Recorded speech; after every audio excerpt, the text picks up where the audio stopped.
Good evening, everyone. I'll call our special meeting to order here in the Committee of the Whole Conference Room at 6 p.m. Pledge of Allegiance.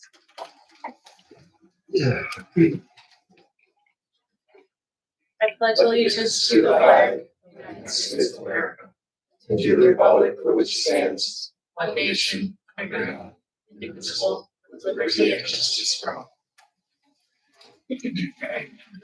Roll call, please. Alderperson Murphy. Present. Ms. Mia. Present. Rosette. Present. Finch. President McNeil. Present. Castro. Schmidt. Present. We have no remote electronic attendance. So we vote for public comment. Is there any public comment this evening? Yeah. Invocation on the person short.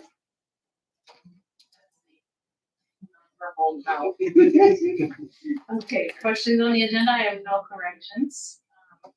So we move to our roundtable discussion. Special CIP Improvement Fund, Mr. Vitas.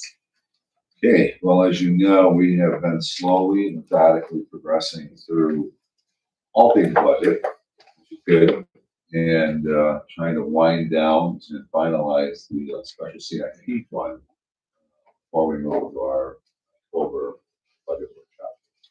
So some of these things you'll be very familiar with, some of these things maybe not so much. I guess first things first, I'm just going to turn it over to Carol so we can go through our natural gas electric franchise fee discussion and then work our way down. Our recommendation. You go franchise. Yes, thank you, Bob. As Bob mentioned, this is a continuation of our July 15th roundtable as well as our August roundtable. And tonight we are hoping to kind of zero in on the revenue side primarily and to have some guidance and come close to finalizing what some of those revenue streams are, as well as taking one final look at the expenditures as we know them right now. And so the very first item here to look at is the natural gas and electric fee.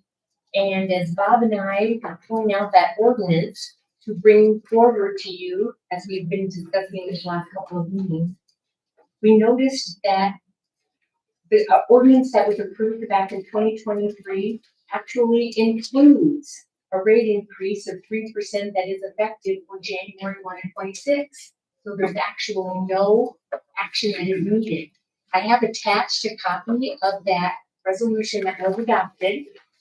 And on page 2, after the resolution forward, on the bottom of that first page of the resolution, if you see that, the very last sentence, it says 3% effective January 1 and 26. And so that's kind of where we're at with that franchise fee. So no further action is needed. And the good thing is that fee, and I remember this now when we adopted it, if you pull out, it's the third big spreadsheet in your little pocket, the third to the back. Third from the back.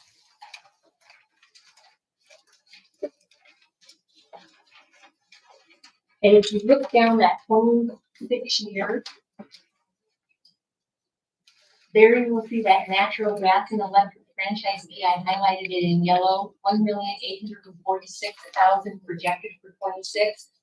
That is allowing us to go down to the pink row now, the number 1 pink down below. It'll be the first year that we are able to increase our CIP funding $2 million. And again, as you all know, that was a strategic goal to be increasing our capital improvement fund funding from $1 million up to $3 million over the 10-year period. Halfway there. And I guess the last thing to say is Mid-American needs 90 days to implement that fee. So we will plan to move forward and give them notification so that they can get that fee implemented on January 1st. Are there any questions on the franchise fee? As we work our way through, Mr. Schmidt has a question. It was not my recollection that we passed the 3% fee, and I do apologize. I'm going back to the minutes, and so I would like to have a chance to review that, given that this is not something we received in time to review prior, so just, I would like to return to this if I ask later. So, Yeah, there can be a period for more questions, conversation after presentation. If you are still looking at the big spreadsheet, because I kind of wanted to address revenues out of the chute. As we move forward over the next 5-year period, you will see we do have future consideration of increasing that franchise fee another 1% in 28 and an additional 1% in 29, up to a total of 5%. And that, to our recollection, that is the legal limit, 5% for franchise fees. That's a discussion for another meeting. But you can see that's what this plan is built around, with the assumption that we will be considering that fee. Is it possible for us to get another spreadsheet at some point that does not assume the 4 and 5? That keeps it more level at 3. You know, we slowly ramped up to 3, I believe, here over 2 years. Right. And it could be the will of council that we don't actually get all the way to 5. That it's kind of like false security in a sense of money coming in. And I realize from now the way you've done budgeting for us with the 3-year projections that every change we make in the current year we're looking at does impact the rest of it. So I think it just would be helpful if we could not assume the full 4 and 5%. I'm seeing heads shaking yes. I'm trying to remember. I know we had a reason discussed to increase it eventually. I don't remember what it was. I mean, I see the fire station, obviously, and that's probably the biggest driver, or potentially the park downtown. Was there any other thing that? It was predominantly the riverfront. Okay, Riverfront is CIP. Yeah, for the infrastructure. But we were trying to add $2 to 3 million extra because we found out that our pavement condition index was only going to make a dent if we actually invested that much money into improved roads, right? So that's why we did this. It was kind of all of the above, but that was the initial driver of costs that we know we have to improve our road network. I also think part of that discussion was probably significant amount of money from ARPA was being invested into the road infrastructure. That's how we hit that peak, but we have never seen investment into the road infrastructure. And we also knew that was going to disappear. So I think that was another part of why we were looking for alternative revenue sources. So, also a new chart that shows the 3% every year at minimum or maximum, at maximum, would jive with what you just pointed out. It says 2026 and thereafter. See that in the ordinance? Yes, it did. Right, so like right now, the ordinance does not say we're gonna do this, right? So I think we should be in alignment. Possible. Any other questions on the? Okay, thank you. Go ahead. And then our next, significant property, our revenue is our property tax that goes into this fund. And the administrative recommendations that Bob and I are looking at consideration for you to maintain the levy rate at a $1.7198 for this upcoming year to take advantage of increased assessed value growth. And as you may recall, this last year when we reduced the levy rate again, it was the lowest it's been in 35 years. So even if we maintained it at the $1.71, we would still be the lowest in 35 years from levy rate. And so we are not wanting a decision tonight, but we are wanting to walk through the recommendations so you know the impact. And then we're hoping they'll have good information so we can make a decision and we get back together on that Saturday session for the budget. So I'm going to kind of walk you through that. First of all, if we maintain the levy rate at 1.71 and take advantage of the growth, It's about a 5.92%, and I'm gonna take you back into these charts. And if we keep the levy rate constant, it would generate an additional $159,000 above what is actually needed to balance the budget.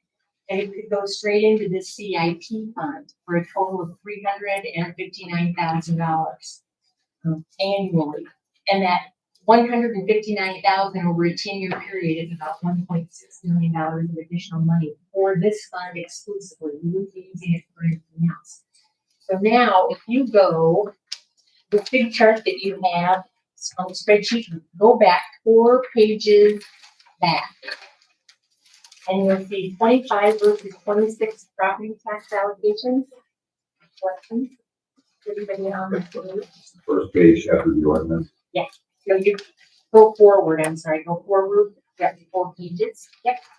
Sorry, they're not numbered. So I'm gonna walk you through, again, we're not asking for a decision tonight, but I want you to have good information. We are very pleased to say that we got our assessed values the earliest that we've ever gotten since I have been employed here. So it's really nice to have them early so we have time to really think this through.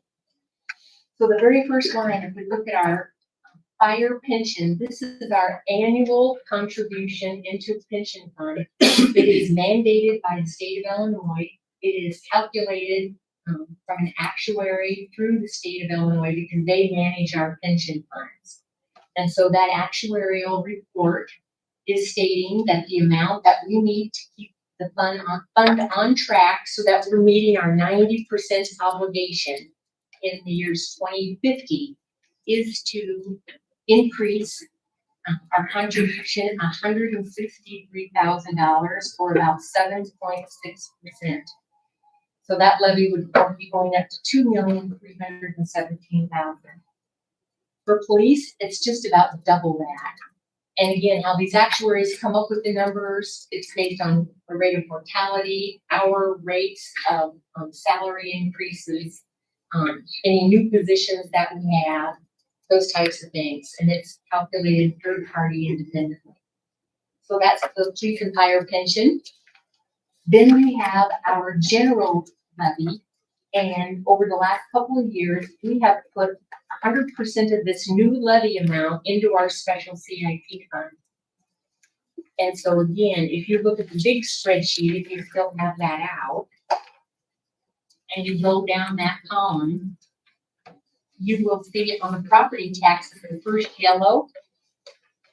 It's $1,146,927.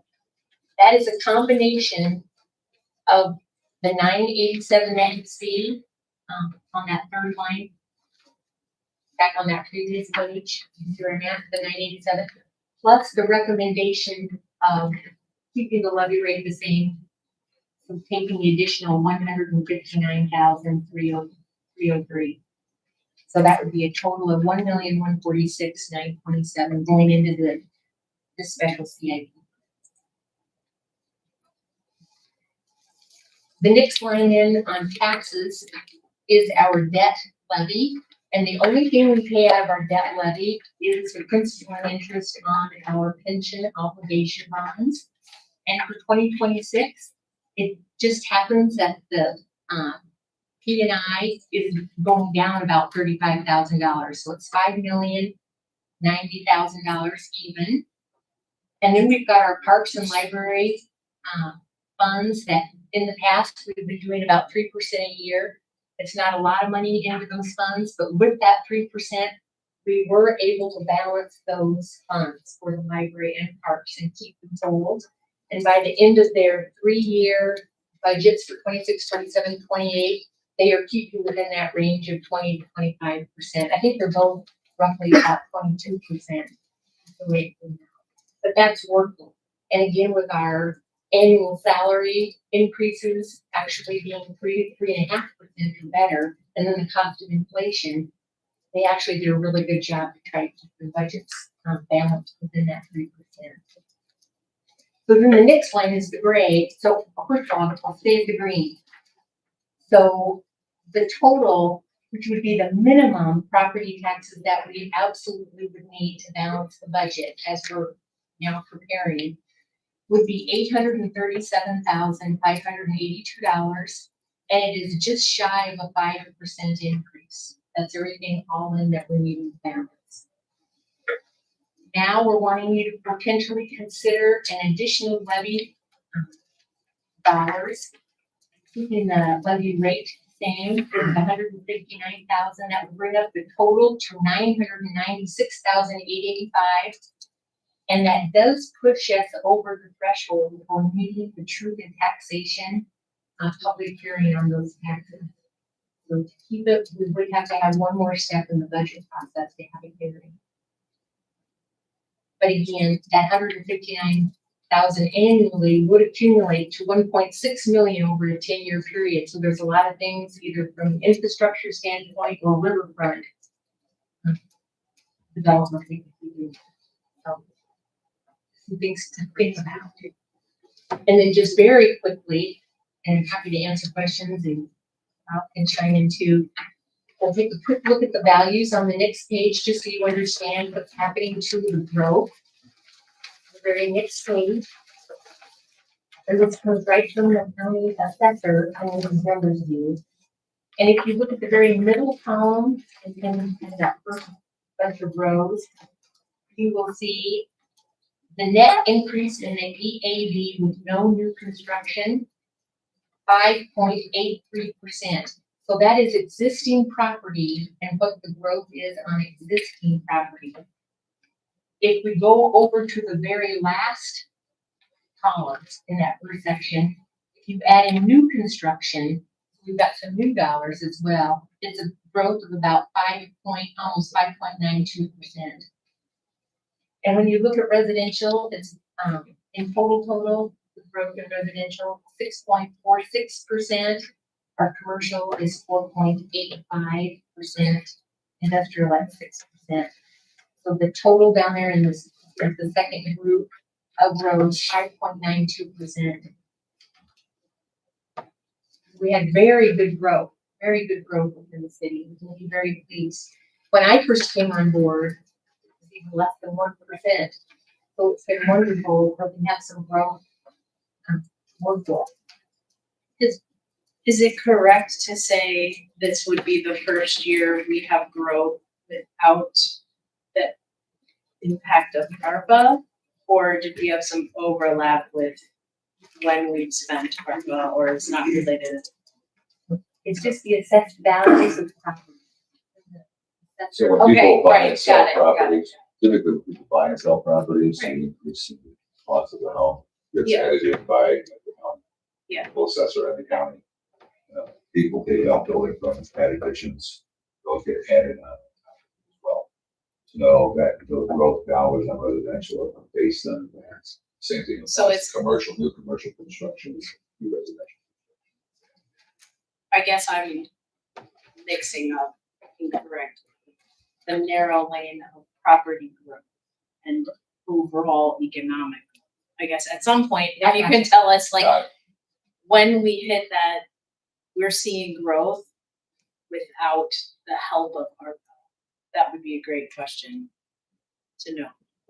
Have we hit that? Not necessarily Yeah. right now. You know what I'm saying? Because Yeah, it's sort no, of I like a, know what you're saying. I mean, the ARPA investment dollars that we spent on infrastructure could be driving some of the growth, right? If you're extending water lines for growth or sewer lines for growth, yes, absolutely. That's what they're doing in Bedford when they're extending their water sewer beyond Interstate 80. They're looking for the growth dollars, so they're investing in the infrastructure to capture that. We could have used ARPA dollars to do that. Let's say south of the airport, like continue to extend water and sewer lines. That we didn't. We used it to rebuild existing infrastructure as opposed to building new infrastructure beyond for local roads. okay, so just to wrap it up from the question I'm asking, I'm still interested in taking the temperature of the economic health of our city, regardless of what the assessors tell us. You see what I'm saying? I want to know our overall economic health without that. because those are other drivers, right? People coming in and setting up businesses and all of that. Does that make sense? I don't know where we get that from, and it's maybe not as important to the issue of what is our levy rate gonna be, right? And what is our budget gonna be? It's just more of a litmus test I that I'm think- interested. Does that, you guys understand what I meant? I think if we were to take the monthly reports that you can see coming out of the buildings department. Yes, It clearly establishes permit valuations that have been submitted. Now, keep in mind, permit valuations are not 100% spot on either, right? So if somebody wants to build an addition under their house, they say the permit value is 25, they spend 30. It eventually will be captured somewhere, but there is always that missing element, that gray, and I've seen that forever. So what you're seeing is you see all the residential permits that have happened. More importantly, a lot of commercial investments are taking place. Industrial is almost pretty much non-existent right now at this moment. But that may change too, okay, soon. But that's where you would capture that, as opposed to just looking at these numbers Yeah, coming from the assessment. Simeon? If this is an ignorant question, I apologize. Our growth is 5.92%. Our increase of property tax levy is 5.92%. Is this us capturing the entire growth? Yes. Yes. Okay. I know in the past, a lot of members of council have said, hey, we capture half the growth, or we capture a percentage of it. We never go the whole amount. Was that considered? Are there other people that agree? I'm looking at Alderperson Schmidt, because he's the one who was very adamant about a 50% in the past, but with flooding. I'm just kind of interested in that discussion. And if you, We can have them answer. I won't support an increase in capturing more than 50% of our growth. Most of that growth comes in unrealized gains. And while I do think it's fair to capture some of that as it will be coming, I also think that it becomes very unfair as we have huge property tax increases at a time when we are also seeing rate increases and franchise fee increases. So I won't vote for anything over that 50%. I may not even go that high. Need to walk through the whole picture, but Thank you. so I'm clear. So based on what you just said, then you would not be in favor of the $159,000 because that's what goes over. I think. Or you're correct. saying you'll take the 159 and you'll take another 159 to get to some formula. Around 2.5% or above. 2 point whatever. This is a decision council will make. The recommendation I'm making is being made for reason. As I'm watching that if you go back to the annual popular report, you take a look at the plunging line that's happening with the property tax. That's all well and good for now. One day that's not going to be the case. And somebody's going to be sitting in all of our chairs looking at that number. They're going to be faced with the decision we were all faced with 4 years ago about raising fees and bringing up franchise fees and trying to balance the budget with or without ARPA.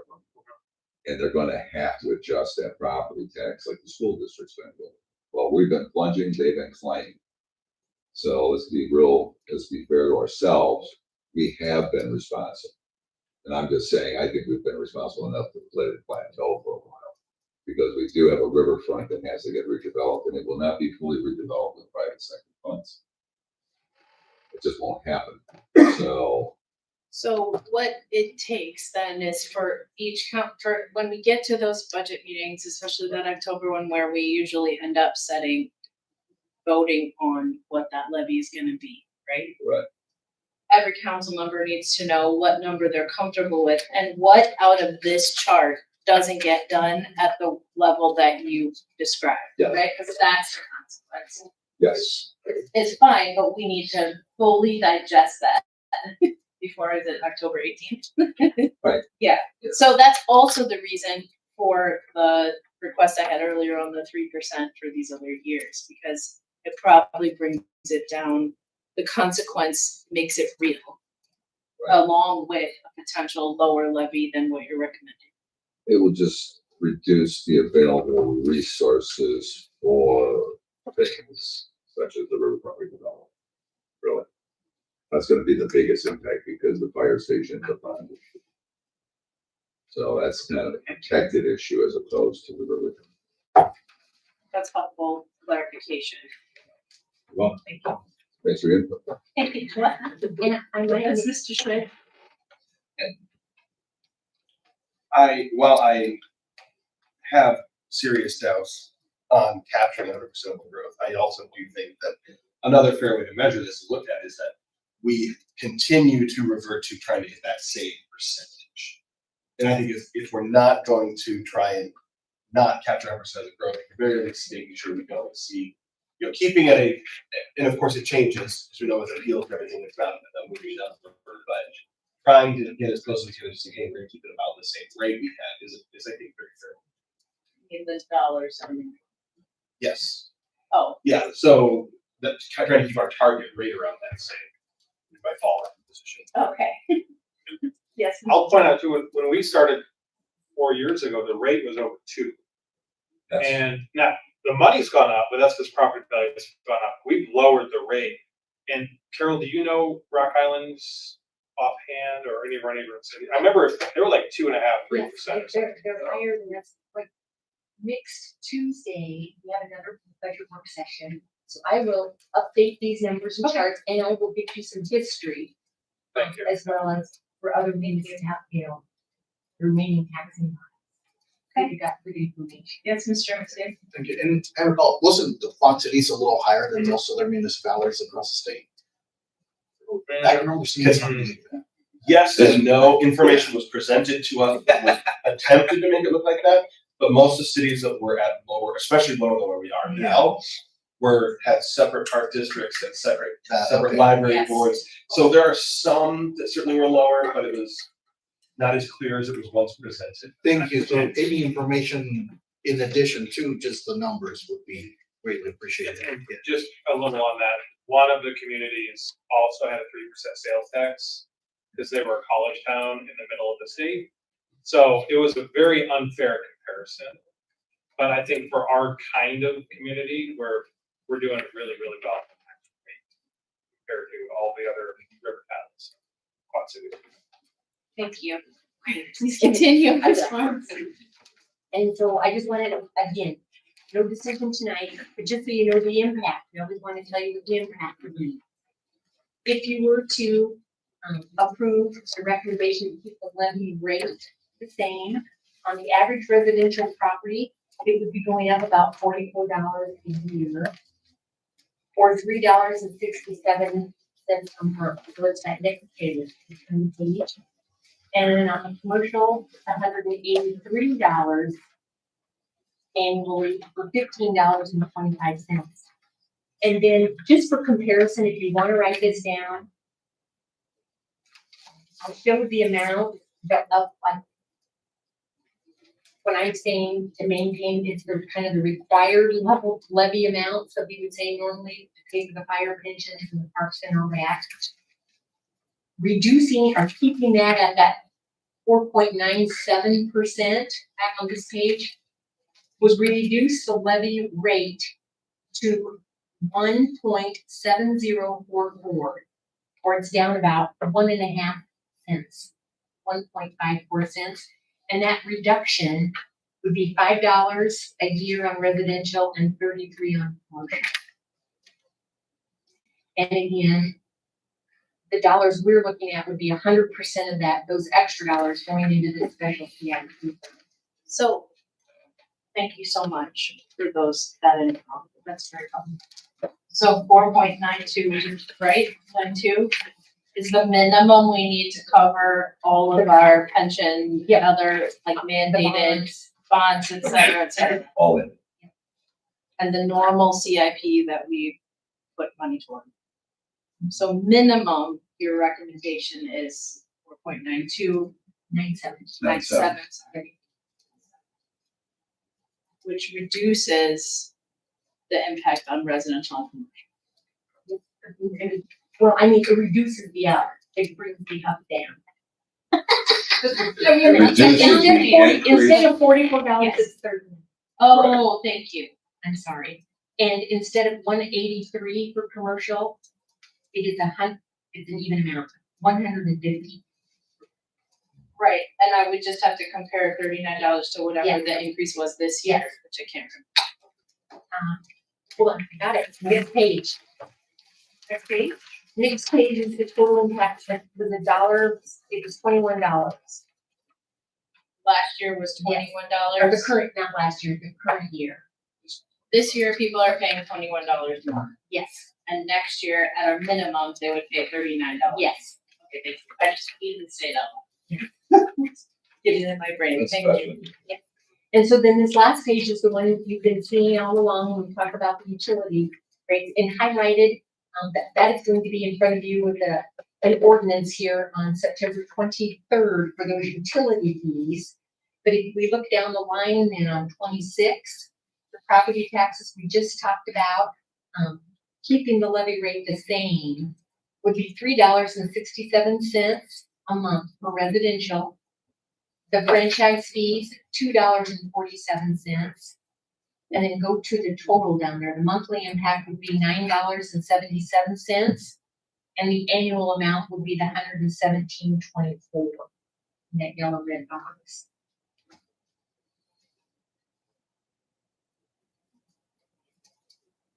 And you got sorts of numbers if we lowered it.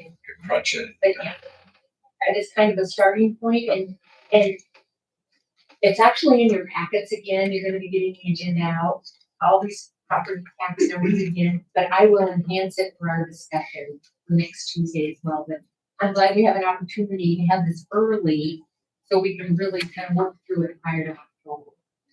It sounds like a smart way to go is to continue to help us see the impacts.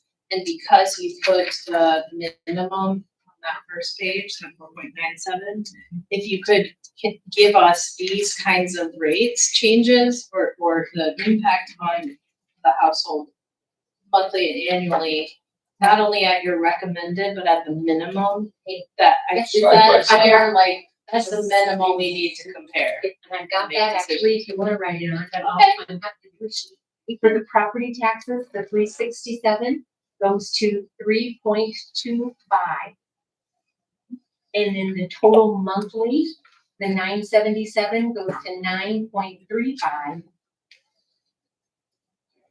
Your annual amount for property taxes, 44 goes to 39. And your total annual impact, the 117 goes down to 112.24. And again, this is only on the residential side. But it's So it's about $5. $5 difference for the year. Down to $5. Yes. And so, Hang on one second. yes. So, no, I feel like it's better we ask the questions Yes. now than in Yes. October. So basically, in order to have any kind of significant impact on a monthly or annual basis, because $5 to some people is very significant, to others it's not significant, the difference, right? We would have to drastically reduce the levy rate, which doesn't allow us to meet our minimum obligations. Or we have to majorly cut certain things on these big sheets, correct? You have to go to something like the franchise. Roll. You have to go. You have to go to the natural gas and electric franchise fees and roll back. To make it significant. To make a significant difference, because everything that's highlighted in yellow, WPC, it's all this Okay. alone. If you go down through your water rates and surcharges there, the replacement, the stormwater fees and sanitation, which is garbage. So, which is minimal. So it's really, it's up there in the natural gas.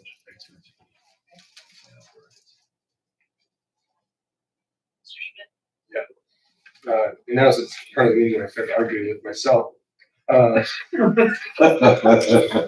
Alderperson Timian brought me out for the a little early. So as we think about where we're we land in the annual impact. And I, it's one of my favorite terms in the budget every year too, just helping to understand that. I would like to see us try and move our annual impact closer to $100. I recognize that's a hard place to get there. I also recognize a lot of businesses, you just said, the only place to do that is touch the franchise fee, most likely in an easy way. Property tax would be somewhat robbing Peter to pay Paul, right? I mean, we just been moving money around from somewhere, but I would be curious to look back a little bit in time at how that chart has played out longer term too. Because it's also fair, I think, to say that, well, some years do just have to get a little bit higher. But it's for me, it's not about whether one fee is up or one fee is down or where that is. It's really about like that cumulative impact in the long term and the way we can give the best deal to our residents while getting the most resources for the city to use. It's kind of where I went. Also, I was able to look back and find it. Once upon a time, we had talked about automatically implementing a 5% charge, and that was removed from the ordinance. Right. The 3%. I think that's how it ended Yeah. up, was a split. Yeah, over the years. I lost the A progressive 3% fight, but I won the 5% fight. 1 to 5%, right, we lost. That's Okay. We have a number if we don't increase 3%. Does it get us to the $100 target? If we don't do the three, Yeah, let's just keep it right where we're at. We don't implement well, in the ordinance, I mean, in the resolution. I would expect if we that would even went back order. to 2, yeah. Could be even more. That would really gut your 10-year plan.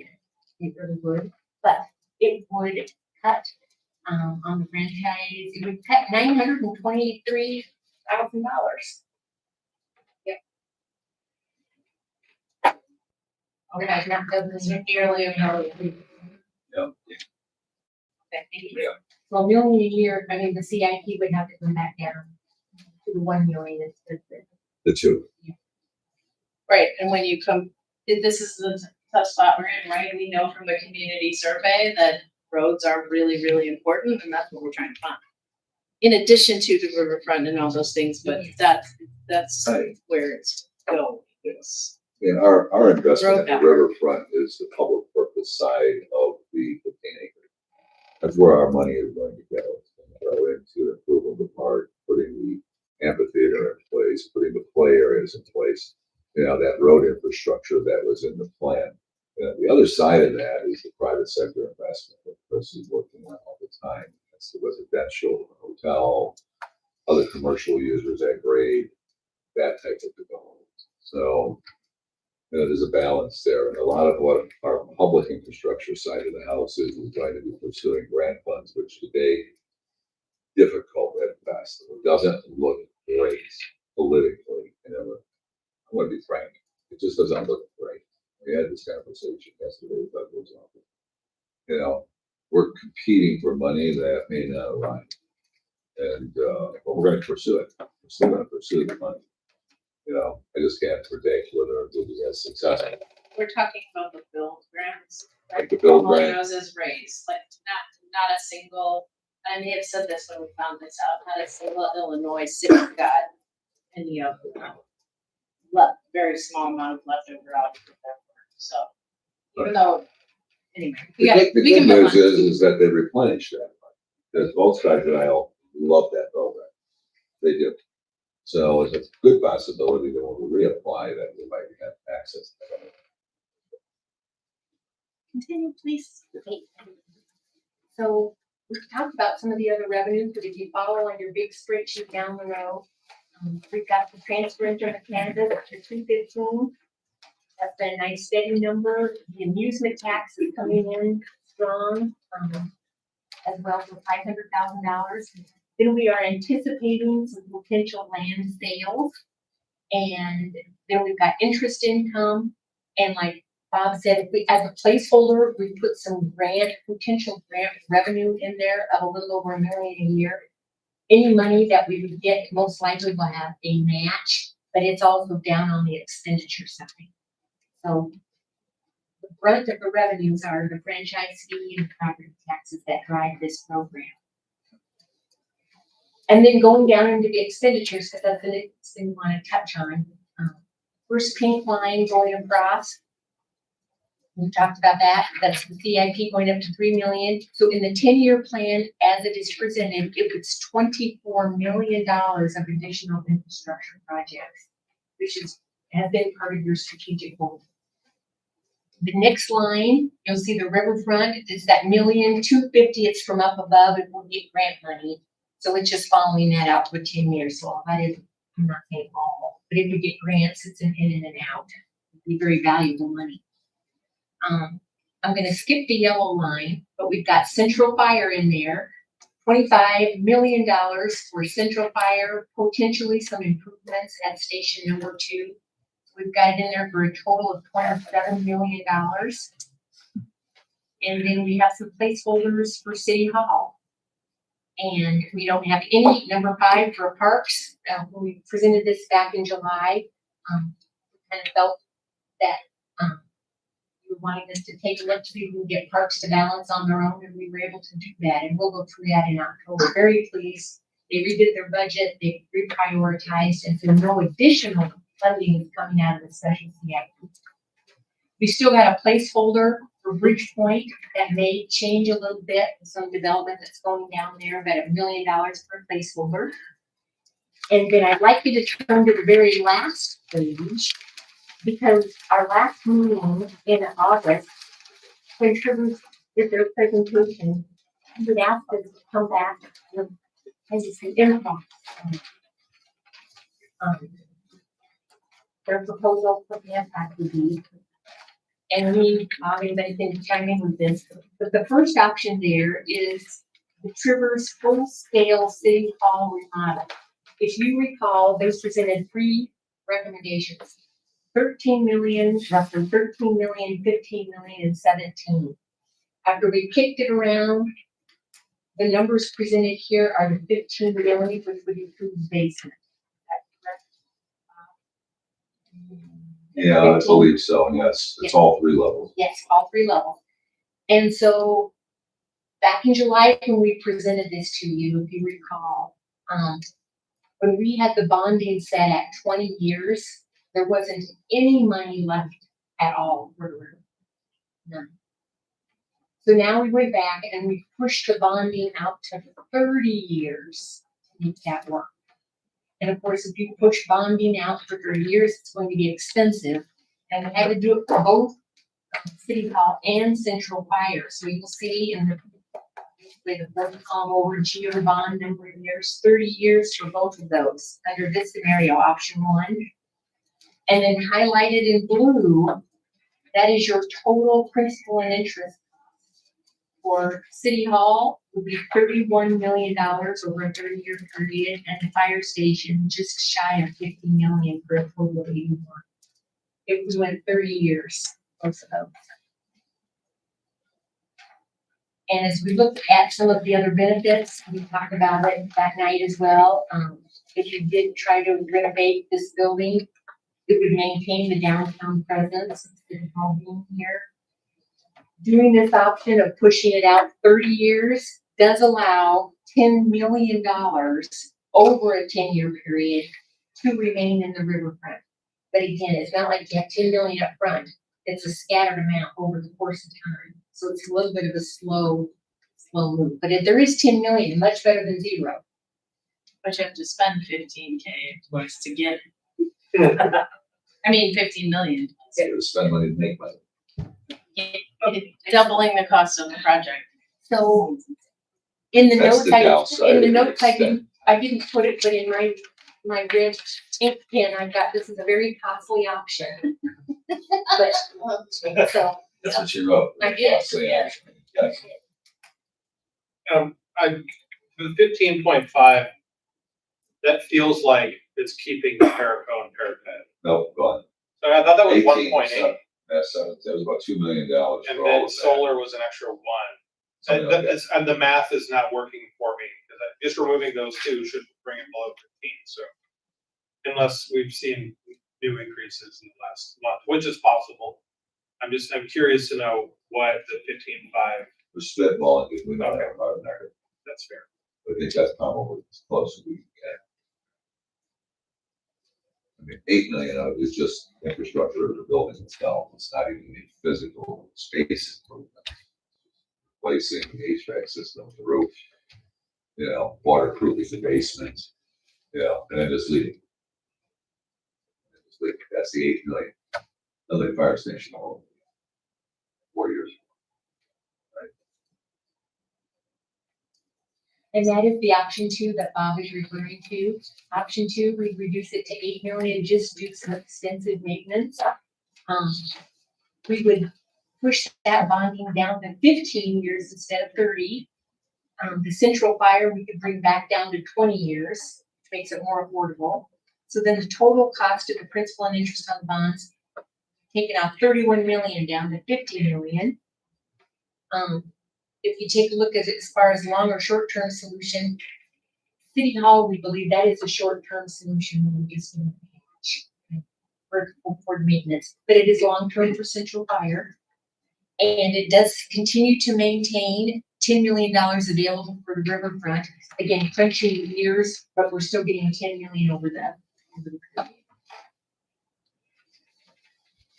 Can you remind us how the 2 million got subbed in for fire station number 2 and what it's for? It is a holding number right now that we're continuing to kind of look at until we actually get out to the year 2027. But my understanding from the chief, and I think is the chief here, is that there are some significant improvements. Yeah, I Chief, guess Chief. we should probably know what those are. Chief, you want to just take a minute to explain to council what's going on with Station 2, which is over by the mall. Actually, the facilities manager might be better to explain that. He's not here, but I mean, there was, I think, ADA upgrades that need to be done. There's no insulation in the ceiling. I know that that's been pushed off probably 5 or 6 years. So it's a lot of HVAC. It's a lot of it. Yeah, it's not like Yeah. putting in new tile floors and new appliances. It's really structural and it's roof related and HVAC related. Right. Yeah. I've got 3 plans, I believe, that I've not gone completely over. Right. Kind of a big renovation, medium, and kind of just some band-aid fixes. Yeah. There haven't even been really Band-Aids out there, No, there have not. So take a tour. I always say when in doubt, take a tour. Because you want to see where your money is getting spent. You want to know what the problem is and you can visualize it. It's easier to understand what these architects and people are talking about. Like this city hall, take a tour of the basement and get a real quick snapshot of what the issues are. There's a lot of plumbing. It's plumbing, heating and back. It's just, things wear out. It's like an old car, they eventually wear out and have to be replaced. Unfortunately, what we ran into here is that the systems are so old, based on when they were originally installed or replaced, that can't get replacement parts. So trying to fabricate parts is extremely expensive. But that's how we've been band-aiding this building as well as that. The ventilation is bad enough during the humid months. They can sit at the kitchen table and eat dinner at night, and moisture drops. And there's no insulation in the ceiling to prevent some of that stuff that happens. I have a multifaceted question. I'm looking at the debt amounts for both central fire and city hall renovation, and that's the full amount for the borrow. I mean, we have a special CIP fund. Originally, it was partially intended to help lessen the debt amount. So if we run I know we just got over 2 million potentially into it from the JCPenney deal. So have we calculated it all using the existing special CIP fund? I know that's the point of this meeting, in order for a debt payment to reduce the debt obligation and save us a lot longer. That 2.8 million is included in that big spreadsheet. It's just been kind of reallocated. Redistributed across all. The main thing is, if you look at the 25, right around, and it's going into the 26 as well. Some of it went in, if we do the renovation, we were trying to pay $1.3 million up front. You'll see that in the blue line for City Hall. Trying to pay cash as much as we could with any cash on hand. And then, of course, we purchased that land, but we were planning to purchase the land for the fire station. But it's just a combination of probably scooted out into the future years, because there's still a balance. There it is. There's a balance of 1.4 at the end of 25.